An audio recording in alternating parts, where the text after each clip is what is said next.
Hey guys, Garth97 again. This time the review of the 1/44 scale high-grade Universal Century Silver Bullet from the Gundam Unicorn MSV series. And this guy is obviously based on the equally massive Dovan Wolf.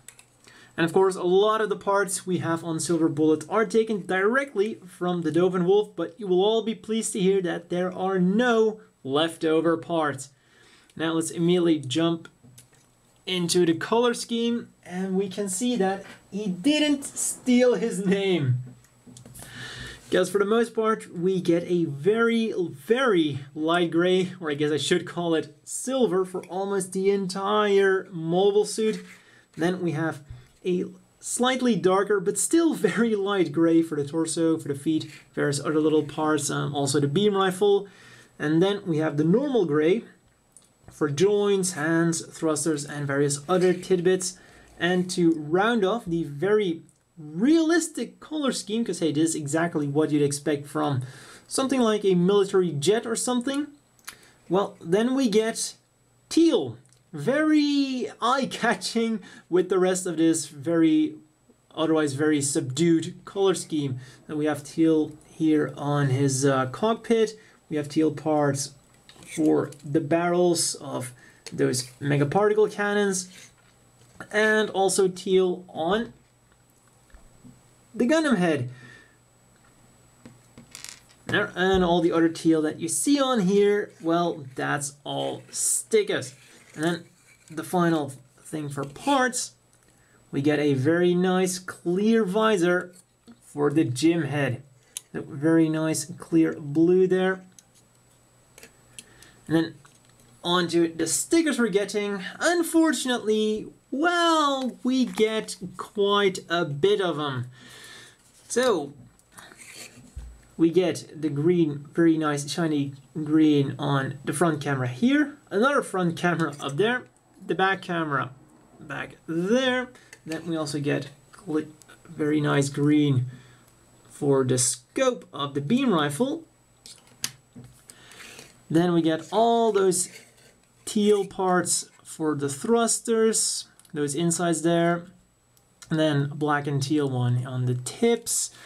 Also on the other side we get a black one in there, then teal parts on those sides there. Well, stickers to go on there, we get gray to go on there, two more gray on the back here, the teal ones that wrap around this, and those are all single stickers.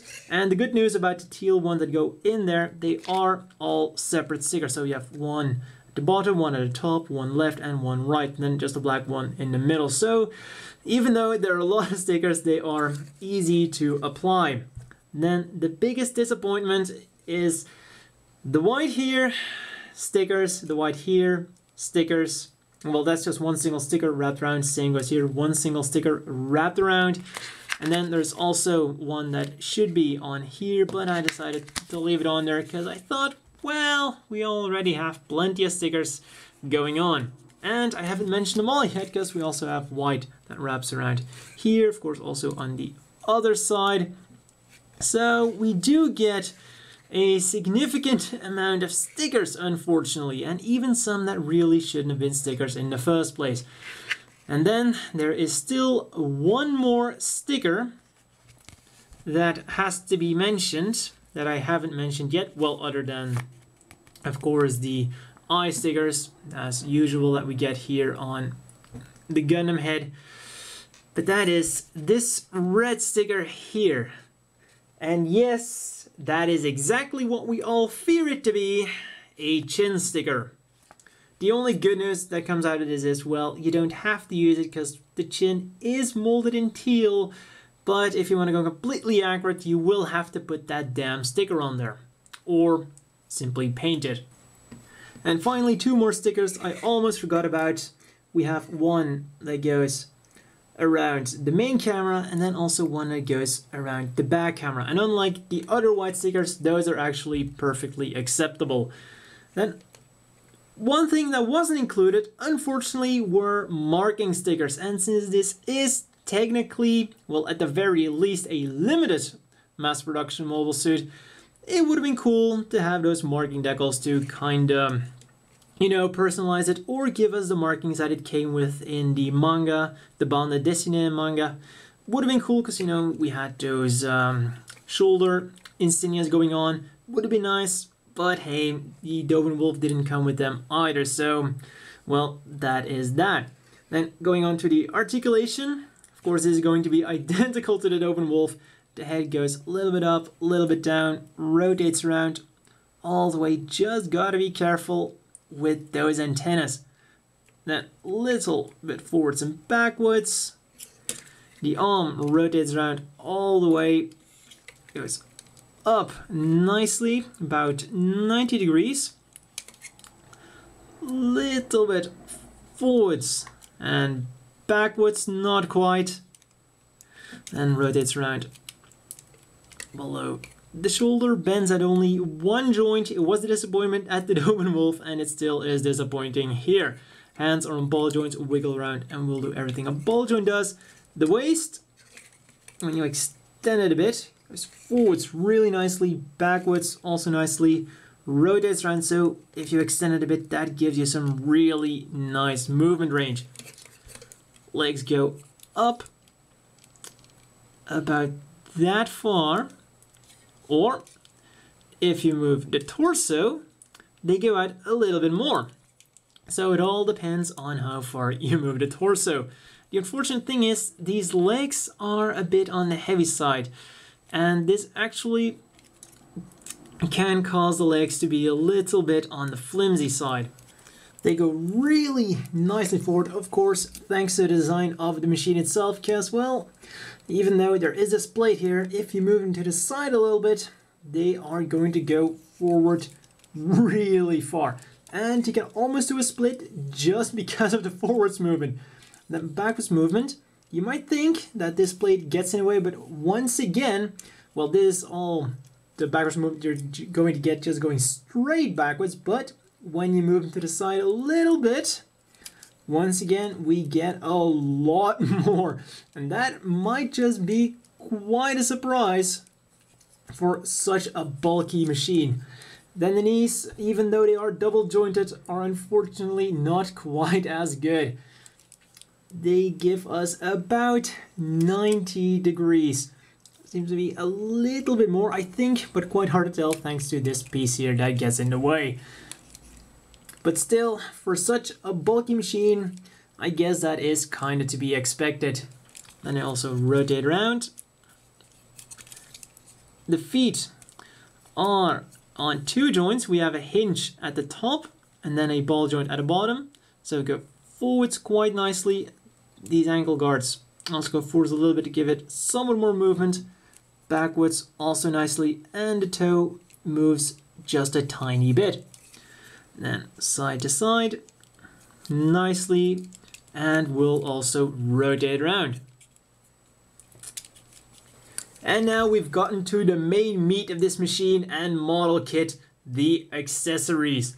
And let's start off with the more traditional accessories so that we keep the best for last. We get a beam rifle, which is almost identical to the one that we get with the J-gun. Well, only in shape and size, because when we compare the two, you can see that even though they're obviously supposed to be the same thing, the one we get with the silver bullet here is a lot more detailed, like more bolts and stuff going on. And also, for some reason, the barrel here has 3 slits in it, whereas the J-gun only has 2. So, we get a dedicated trigger finger hand, pegs in there. Just remove this hand. And there we go. Very traditional for a non-traditional mobile suit, such as the Dovan Wolf. Then, we also get 2 beam sabers with 2 very nice master grade yellow beam blades. Very nice. What is unfortunately a little less nice is that the hands can't quite hold on to them. But the good news is that due to the design of these beam sabers, you know, having a thick end and a thick beginning, and that means that they're of course not going to fall out, no matter how flimsy they are. And as you see, there's really nothing that seems to be holding on to the beam saber blade at all. So that is rather unfortunate and might be a problem for certain poses, but like I said, at least it's not going to fall out, so that is something, I suppose. So it would have been so much better. It's just a little weird that a modern day mobile suit still has that age-old problem. Same thing goes with the Zakus and their Heat Hawks. Then the best way to do is simply put this out of the way, and we're going to get with the less traditional weaponry. And for that we get these two open palm hands, and as you can see there are little beam generators in there, so we put one of those in there. And now we gotta make decisions. Do we want this machine to be a commander type or a normal type? Because as you're all aware, these hands, well, the whole lower arm comes off, and then you remove this, just as with the Dovan Wolf. Well, the parts we get are exactly the same. And then we get two of these stands, so you just slide this on here. And then when you want the Dovan, well, not the Dovan Wolf, the Silver Bullet here, to be the commander type, then he gets these claws. Well, at least that's how it went with the Dovan Wolf. I can't really say for sure if it's also supposed to be canonical on the Silver Bullet, because I think that they were only seen using the wire way, which I'm going to be demonstrating right now. So just remove this from there. Out you come. Out you come. Out. Out, I said. Oh, for the...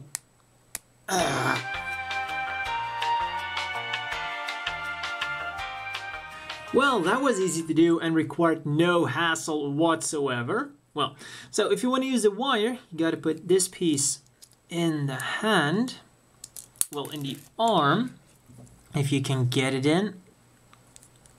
In you go. There. And you connect it to the pole, and then we get this part to put in the arm. And there we go. And of course, as I said before, this is a wired way, so we also get two of these wires with a little iron thread in there. Simply feed it in there, and unfortunately it seems like using the beam rifle is a bit too heavy, so I'll just remove the beam rifle and put the normal hand in there. Which means that my crazy plan for the other arm won't work either. So just put in the wire in here, slide it in the other way as well, and there we go. And then if this hand grabs onto another mobile suit, it can also deliver an electric shock to it, similar to what the Goof Custom does and the Hammurabi. And of course you can use the options on either arm. But like I said, I'm not really sure if the Silver Bullet is supposed to have the claw arm. But hey, we can thank this, the Dovan Wolf for that anyways. Then moving on with the other accessories we're getting.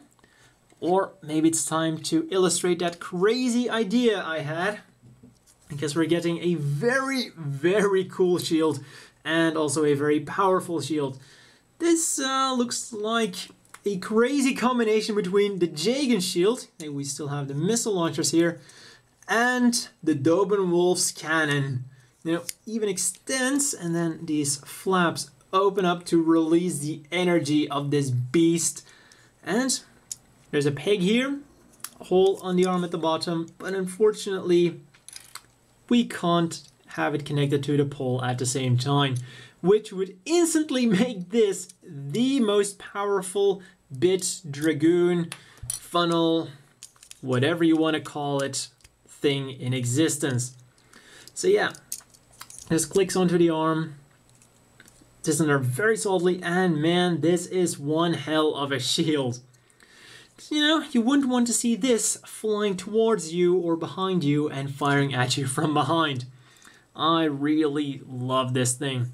Also cool that it has the sliding mechanism. Then we've gotten to the final extra accessories we're getting, and those are these two giant missiles.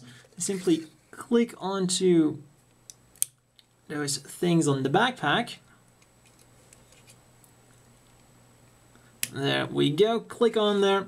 And once again, I think like the claw arm, this is not something that Silver Bullet is supposed to use or hasn't been seen using.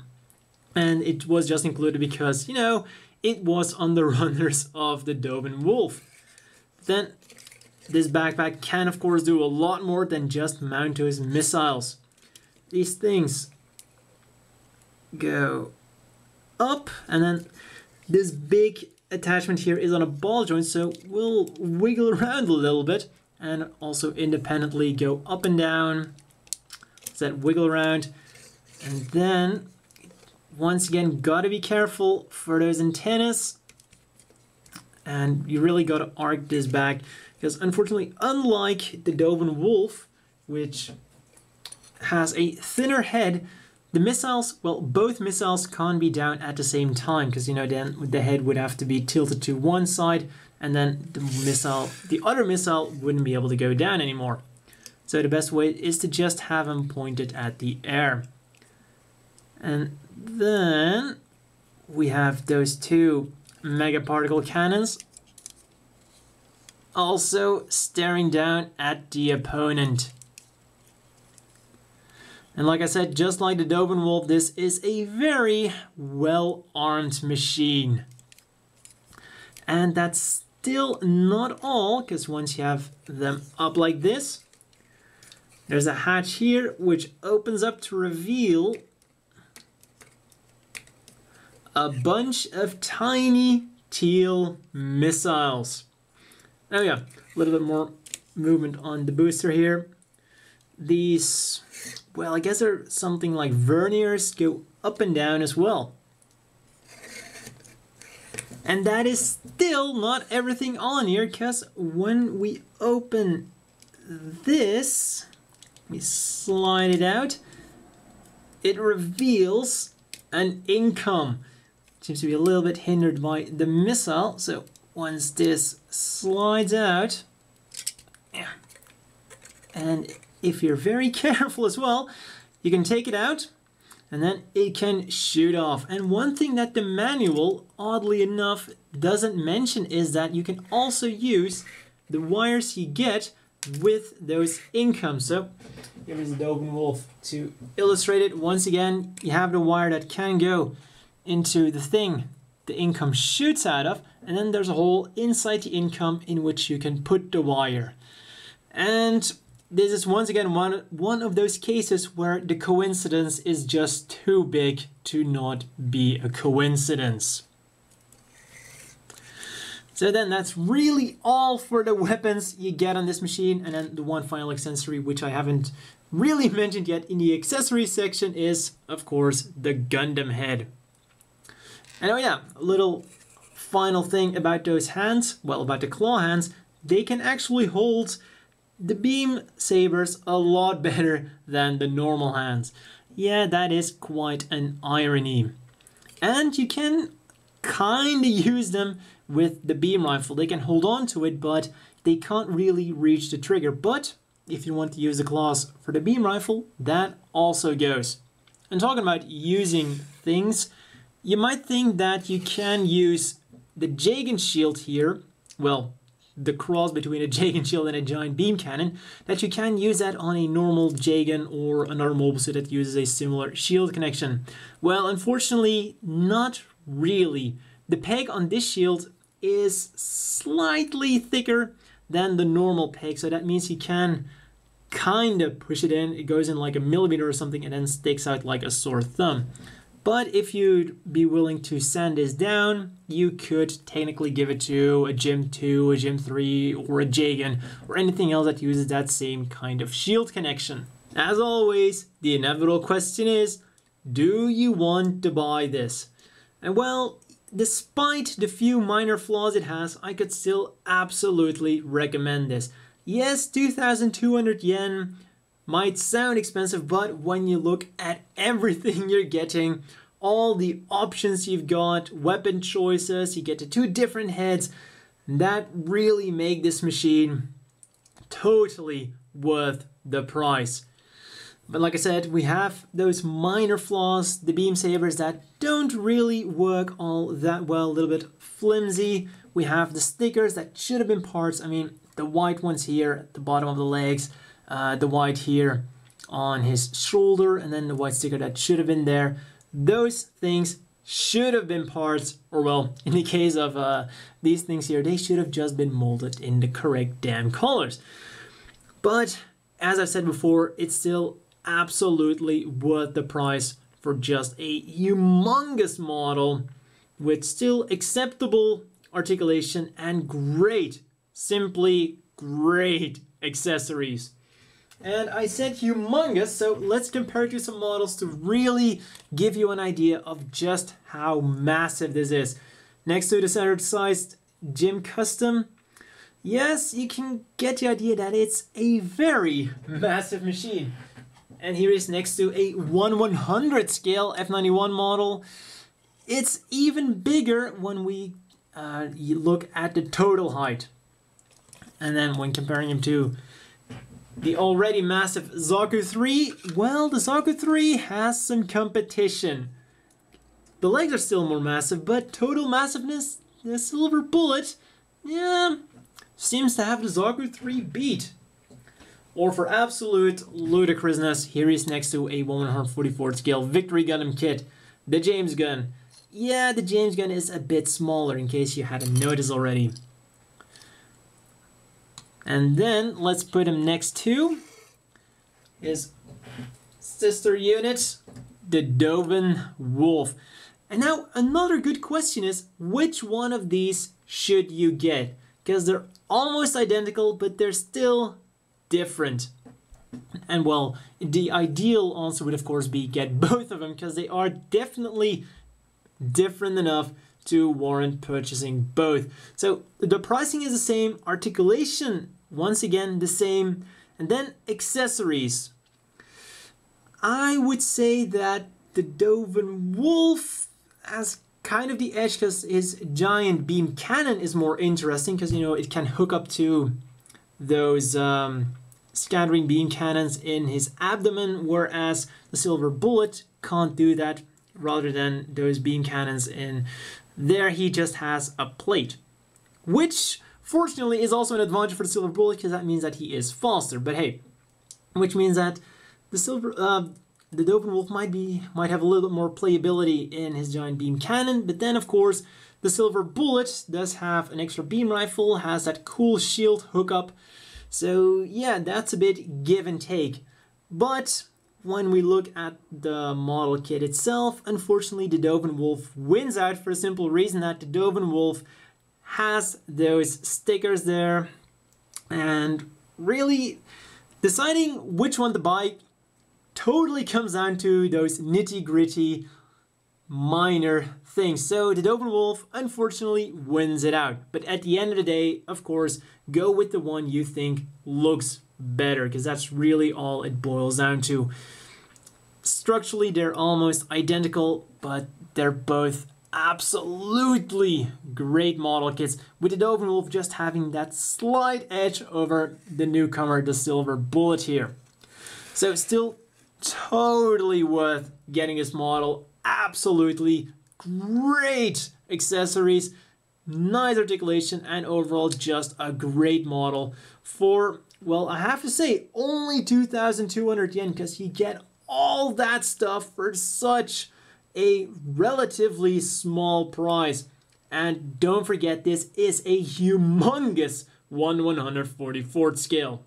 So that's all for this review, and see you guys next time.